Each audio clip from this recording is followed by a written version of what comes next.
Do you remember that every drink had to be shaken? Oh, yeah. So when these tea barista make their tea, they put it on a machine, and that machine always had a creepy doll on top of it. Oh, no. Do you remember that? I locked that memory away.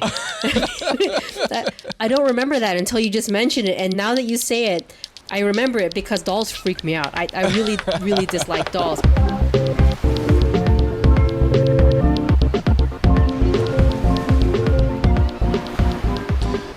And welcome to Getting Pacific, where we're getting specific on trending topics straight from the newsroom at TaiwanPlus. I'm Joey Chow. And I'm Michelle Chang. And for this episode of Getting Pacific, we're talking about something that's close to our hearts. Boba has been a really hot topic after Simu Liu, the Marvel actor, called out a pair of entrepreneurs from Quebec on Dragon's Den, and he said they were selling boba milk tea, canned boba milk tea, and he said it was cultural appropriation.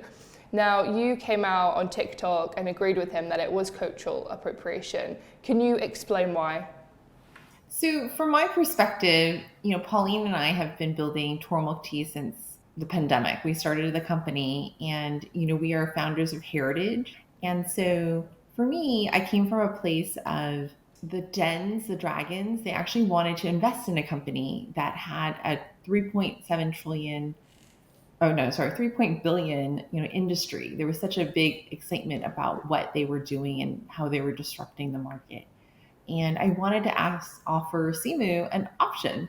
He turned them down because he wanted to see a company basically that looked and looked like us, who had founders of heritage, who actually understood the product, who cared about the packaging, who cared about the story and the origins. And that's really where I came from, that it did matter for me that, I'm at a helm of a company that cares about this topic deeply because it's really rooted in my DNA. That was from the TaiwanPlus news show Connected with Divya Kapolan, which did an in-depth exploration into the topic of cultural appropriation, stemming from what recently happened at the Canadian version of the Dragon's Den TV show on CBC. Now, for those of you who don't know the show, because who watches TV these days, it's a reality show franchise similar to Shark Tank, where aspiring entrepreneurs pitch business and investment ideas to a panel of venture capitalists, aka the Dragons, in the hope of securing business financing and partnerships. An episode in October featured two entrepreneurs from the Canadian province of Quebec. I should add here that that's the country's less culturally diverse region. And they pitched their product, the popping boba, with two Bs. And well, I think you should just listen to CBC's own coverage of it. A Canadian take on bubble tea is brewing controversy. Quebec-based Boba recently pitched itself on CBC's Dragon's Den. That trendy sugary drink you are queued up for and you are never quite sure about its content. Those days are over with boba. Hang on. I'm quite sure about its content, but continue. The entrepreneurs pitching their version as healthier and less ethnic, but actor and potential investor Simu Liu wasn't keen. Why? They're giving new takes on things? Sure, Nothing, but I'm looking not at everything has to be these traditional. Two guys. No, but then there's also an issue of cultural appropriation. There's an issue of taking something that's very distinctly Asian in its identity and quote-unquote making it better, which I haven't. So Chinese-Canadian actor Simu Liu, who plays Marvel's Shang-Chi, among other major roles, is one of the Dragons, and he protested that the brand was culturally appropriating boba tea, or bubble tea. Netizens on the internet blew up on this issue, most agreeing with Simu, but there are people who don't think so. So Simu Liu is very upset. Now, I don't need to explain why cultural appropriation is an incoherent concept. We've covered that base many times. To appropriate is to take without permission, to steal, and that means that a thing must first be owned in order to be appropriated. Cultures cannot own things. That's why you've never heard of an entire culture obtaining a patent or a copyright. This type of tea might be traditionally Taiwanese, but Taiwan does not claim ownership rights over it. And it's unlikely that boba tea entirely originates in Taiwan anyway. Boba tea or bubble tea was made in the 1980s. Okay, it's not like this goes back to ancient times. It's from the 80s. It's not any older than I am, which means that there are almost certainly ingredients in this tea that themselves originate in places other than Taiwan. That's how it works. Cultures are influenced by other cultures. Cultures borrow from each other. They change over time. They evolve or devolve. In our case, this is one of the many reasons that cultural appropriation is nonsensical. We will let you decide whether you agree or not by covering the history of tea and the development of bubble tea in Taiwan. But I should add here that, interestingly enough, when this show Connected with Divya Kapalan went to the streets of Taipei for a Vox Pop survey, most Taiwanese locals seemed to think it was more cultural appreciation. Cultural appropriation seems to be a concept that North Americans are more familiar with and therefore more cautious of. So, Michelle, I'm going to give you a chance here to get something off your chest. What do you think of the whole situation? Well, I definitely agree with your statement just now about Taiwanese people not quite understanding the concept of cultural appropriation.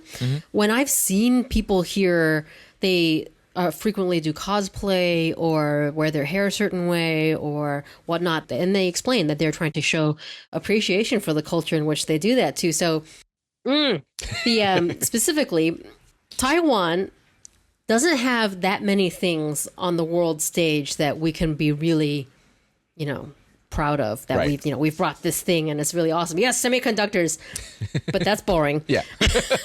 Boba tea is much less boring, and it's a much more like daily life thing that everybody can connect to. Right. So don't take that away from us. That is Taiwanese. Please don't take that away from Taiwanese people. Just saying. Yeah, very true. Very true. But like Joy said, we'll let you decide if it was cultural appropriation. Today's guest, Christopher Cheung, a staff reporter at one of Canada's best-known online news sources, the Tyee.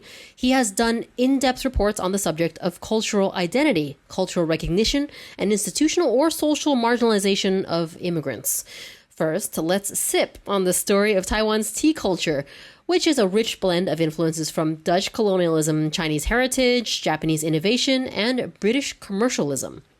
It all began with the Dutch East India Company in the 1600s, which created trading posts from South Africa all the way down to Asia. And I have to admit, the first time I ever heard of the Dutch East India Company is from Pirates of the Caribbean, because... Where's the rum?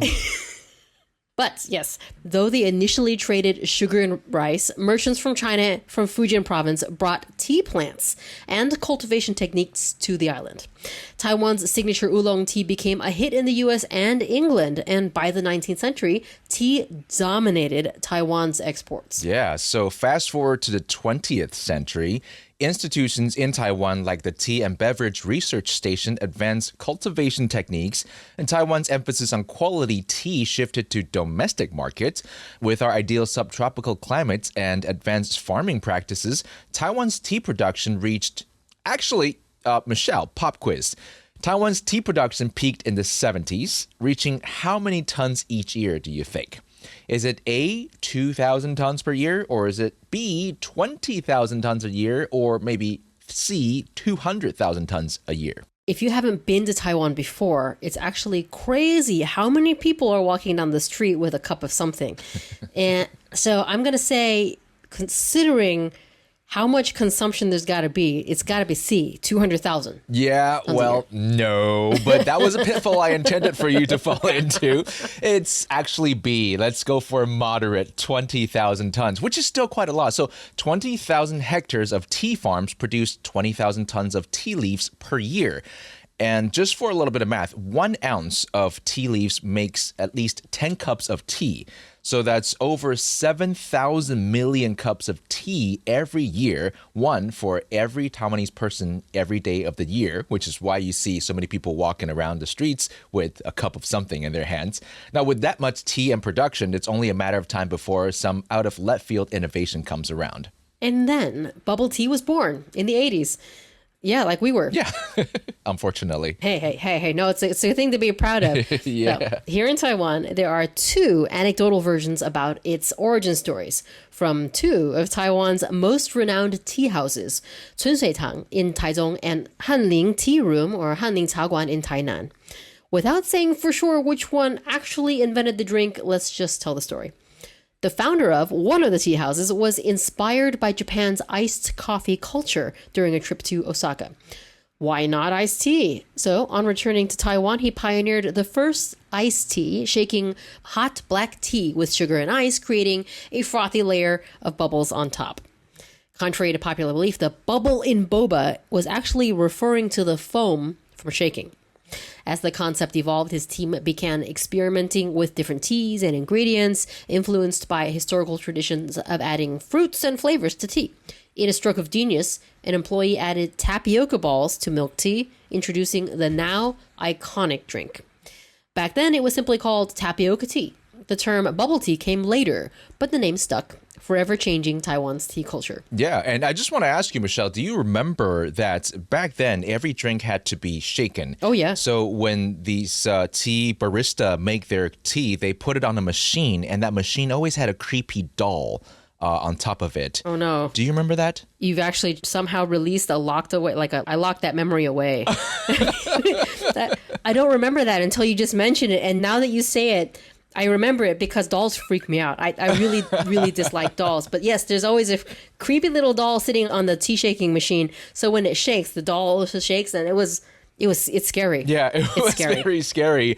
That definitely was a sort of a locked away memory for me as well until I recently saw a picture of it. Anyway, let's put that back in the mental library or the box, wherever it goes. Throw it away. And the keys too. So that happened, and forever making an imprint on every single Taiwanese kid born during and after the 80s. It's a taste of home wherever you go. And our guest today is Christopher Cheung, a staff reporter at, like Michelle said, one of Canada's best-known online news sources, the Tyee. He's also of Asian descent, and here's how he felt when he held his first cup of boba. I am a huge fan of bubble tea. I've been addicted to it ever since I was 7 years old over here. It was my first time. I had a very cool aunt who was always trying new things, and she bought me just a mango slush with pearls. I remember thinking it was very unusual. It had the thick straw. The texture really stood out to me. Like I was drinking something, but I was eating something. Yeah, it kind of a shock to the senses. Anytime I travel, of course, I have to have a cup. So, naturally, I have had it in Taiwan, had it in U.S., Vietnam, Singapore, China, a lot of places. And and I've written a couple of pieces about bubble tea and how it touches on migration and business over here in Canada. But, because this is something that was exported over here, it does have that extra cultural dimension as well. Well, there you go. So apparently the first cup of boba he had was a mango slushy. He also said off mic that he likes anything with red beans in it. So Michelle, just out of curiosity, what's your favorite boba drink or bubble tea? I'm old school. I like the drink that I was first introduced to, which is the original regular sweet, because they always ask you whether you want to change the level of sugar or ice, right? Right. So regular ice, regular sugar, black milk tea. Although I do like the mini bubbles. And whenever they came out with those, I'm not sure, just a few years later, right? Yeah. But the mini bubbles, and get this, try it hot, because if you heat this drink, the pearls or the bubbles that are in the drink become soft and sticky, kind of like gooey, right? And they have a little bit of sweetness to them, so they're delicious. Just try it. Hot milk tea. I like that. That is very old school. And also the small pearls make it so that it's not as hard to chew, so you don't, break your jawline while you're enjoying this nice cup of bubble tea. Correct. But I do have to say, the small ones don't make really good spitballs. Only the big ones, when I was a teenager, made the best spitballs because they give you the wide straw, so Yeah. The small ones don't travel as far, but they do make like a shotgun spread. So that's a different kind of enjoyment. So, okay, since we're both bubble tea lovers, do you know that there is actually a National Bubble Tea Day in the U.S.? And which day do you think it is? Okay, is it A, April 30th? Is it B, September 9th? Or is it C, October 10th? I actually know the answer to this question because two of my friends came here from Minnesota to visit Taiwan. And one of their goals while they were here is to have a bubble tea drink every day that they were here. They were here for 3 weeks. So they're back home, obviously, and they're reminiscing about their awesome trip to Taiwan. And they messaged me on April 30th to wish me a happy bubble tea day. So yes, I know it's April 30th. That is correct. Yes, April 30th. I threw in October 10th there because that's Taiwan's National Day. I thought that might throw you off, but apparently you know your stuff. So in 2010, the Kung Fu Tea Company, which is based in Queens, New York, opened on April 30th. Hence, that's Bubble Tea Day to celebrate that day. 3 years later, Chun Shui-Tang, one of the founders of bubble tea, the drink, established their first store outside Taiwan in an upscale shopping district in Tokyo, Japan. By 2018, the first bubble tea shop opened in the underground market at the Louvre, which I think is a pinnacle of cultural influence. Fancy, very fancy. Exactly. And the French started to like it too. So I grew up with boba as a child, and when I held my first cup of bubble tea in Vancouver, Canada in 2012 from a joint called Dragon Ball Tea House, I think I cried a little bit. I love the name of that tea house. It reminds me of Dragon Ball. And I hope in their logo, they had a dragon clutching a bubble from the bubble tea with the stars on it. Just saying, it had to have been that, hopefully. Yeah, of course they did. They had to capitalize on that, yes. Okay, I probably held my first cup of bubble tea when I was already a teenager. I wasn't a kid because I moved here to Taiwan when I was 14. And prior to moving, it had not arrived in the United States yet. So my first taste was in, I think, the late 90s. Oh, wow. But yet, that's how old I am. So at that time, it was like I said before, the old school black milk tea, regular pearls, bubble tea. And yeah, when I had it, I was like, this is really strange.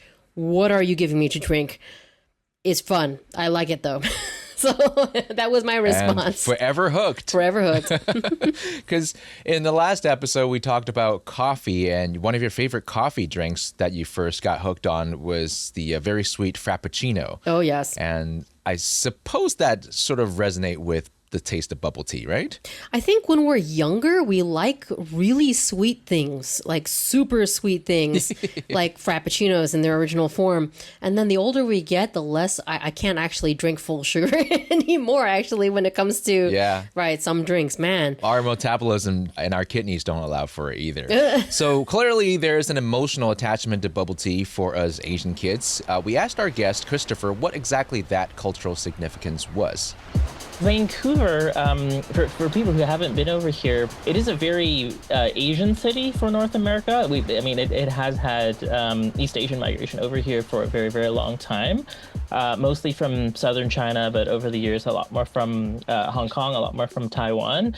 And then that kind of being it. But there's a lot of back and forth traffic between, Vancouver and from overseas. And so trends like movies or like fashion or even food trends like bubble tea, that's something that people here really want, whatever is updated overseas. So whenever there's something new, we do tend to have it. And bubble tea, particular flavors of bubble tea, that's one of those things. When I was 7 years old, it was just this cool thing that everybody tried to sell. So if you went to some Hong Kong cafes, they would have bubble tea as well. If you went to some pho restaurants, they would sell it too. I think just because they knew people wanted it and they wanted to make money. But of course, the best places to get it was Taiwanese restaurants. And a lot of them happened to open over here near schools. And I think they were really smart with that. It was a very cozy space, and it was a very nice hangout space for people who are Asian Canadians. For people like me, it's a taste of something that is popular overseas. For kids who immigrated here, maybe in their teens, it's something that reminds them of home. And even for people who aren't from that culture, they start to get into it. For some of my white friends, like bubble tea just became something that's as normal as Starbucks over time. It's quite a similar story with other overseas Asian communities in Toronto, for example, and in San Francisco as well. And in LA, like people had that kind of a relationship with bubble tea and their childhood. So right, Bubble Tea Shop was also a good place for kids to gather, and they very intelligently would start shops just outside of colleges, and it became sort of like a hub for a certain type of people to meet up, and then eventually even the Western kids started to buy into this bubble tea culture. Yeah, I spent a lot of time in Boston. After I moved back to the U.S., I was in the Boston area on the East Coast of the United States, and Boston, Massachusetts actually has like 200 universities or colleges within its state limits. It's crazy. Wow. They had a lot of bubble tea houses. And that's actually a really smart move because, college students, they love to have places to hang out and lots of sweet drinks to try. And they are not afraid to spend the money on such treats. So, it works. It works. Yeah, totally. exactly. So, okay, how about this? Final trivia about boba tea.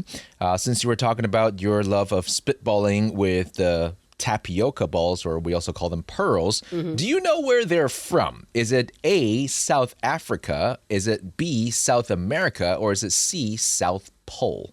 Well, I'm pretty sure South Pole is wrong. So between South Africa and South America, I'm going to guess B. South America? Very good, yes. And also because tapioca sounds like a very South American name. So yeah, tapioca is made by grating the roots of cassava, a tropical plant native to South America, which was originally cultivated by indigenous people in the Amazon basin, brought to Taiwan by the same Dutch East Indian Company that colonized that region. And it's most likely Brazil, which is still a huge exporter of cassava, and the Dutch did have a very strong foothold in Brazil. So it's fair to say that Taiwan's tea industry boom and the creation of boba would not have been possible without European involvement, which is why we want to find out exactly what is considered cultural appropriation, especially when we're talking about something as complex as the evolution and history of culinary styles. But when two non-Asian entrepreneurs from Quebec intend to build a multi-million-dollar business by sealing a cultural flavor into handheld tin cans and marketing it as an innovative spin, what line do they cross there? And does our guest Chris agree with Simu Liu? I totally do think it's cultural appropriation. I was glad he said what he said. For people who aren't familiar with Quebec, it is a very French province here in Canada with that history. And over there, the way that food is assimilated is a lot more intense.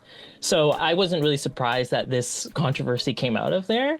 But in terms of what happened on the show, I think people have these kinds of conversations all the time when we encounter like fusion food or like new versions of like so-called like ethnic foods. Like, what's wrong with doing something new with a food that exists? I think in the show, like somebody asked Simu Liu, like, does bubble tea have to be so traditional? Like, why are you being so worked up about this?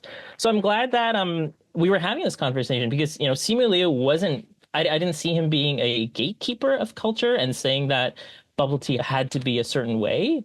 He was very specific in unpacking what he thought was wrong with it. It really felt like it was that kind of appropriation because they were putting down what the original thing was. So they were saying, bubble tea is too sugary. And so we're going to make like a non-sugary version. And everybody knows, when you go to a bubble tea shop and you order it, they will ask you for your sugar level. So it's not like that's something that's fixed. And one of the entrepreneurs, they said, I'm not sure about what's in bubble tea, so we're going to make something that was a bit more familiar. But then again, anybody who is used to this beverage, they will know very clearly what's in it. And so there were a lot of other put downs in it as well. They're making it more convenient, they're making it healthier. And I just felt all of those things were untrue. And I think a lot of netizens felt that as well, because it is a convenient thing. You would pick it up. It's part of street life. It's part of walking around a night market. And so I felt like it was disingenuous for the entrepreneurs to say that, this is our impression of how it is and we're going to make it better. I think one of the problems, too, was that, what was the attitude they were coming into this project with? I think there was a bit of an ego. There's a bit of hey, we know how to improve this. We know how to make it better. Coming from somebody who does not belong to that culture or seems to have a familiarity with that culture, I think that's what really offended people.